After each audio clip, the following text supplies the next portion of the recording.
మీరు అధికారంలో లేకపోయినా నిరుపేద యానాదులకు ఇల్లు కట్టించడం జరిగింది. సో ఇంకా ఎటువంటి సేవా కార్యక్రమాలు చేస్తున్నారు, అసలు ఎందుకు చేస్తున్నారు?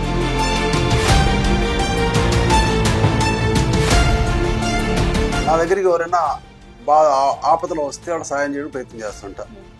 అది నాకు హ్యాపీటీ అనుకోవచ్చు, లేక నాకేంటంటే ఎవరైనా బాధపడ్డప్పుడు సాయం చేయాలనేది నాలో ఆలోచన.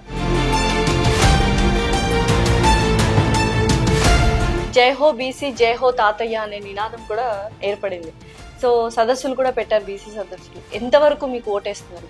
జగన్మోహన్ రెడ్డి మాటలు విని ఒక్కసారి ఛాన్స్ అని చెప్పి చాలా మంది వెళ్ళారు.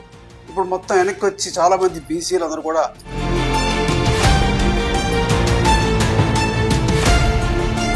ఈ నియోజకవర్గంలో కొంత కమ్మ సామాజిక వర్గం ఓట్లు కూడా ఎక్కువగా ఉన్నాయి, బట్ కొంత అగెయిన్స్ట్ గా ఉన్నారు వాళ్ళు.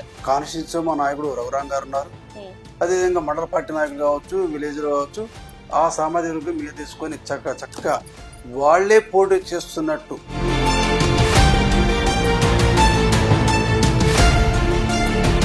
బట్ మీ సైడ్ లోనే మీలో మీరే కుమ్ములాడుకుంటున్నారు పార్టీల మధ్యలో అని విన్నాను. అది ఎంతవరకు నిజం అంటారు?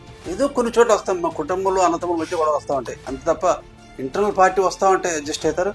చివరికి ఎవరైనా సరే ఆ తెలుగుదేశం పార్టీ సైడ్ గుర్తు ఓటేయాల్సిందే. సార్, వైసీపీ నుంచి చాలా చేరికలు చేరబోతున్నాయి. సో దీన్ని ఎలా పరిగణిస్తారు? ప్లస్ అవుతుందంటారా, మైనస్ అవుతుందంటారా, ఏంటి? వ్యతిరేకతతో మన పార్టీకి వస్తూ ఉన్నారు.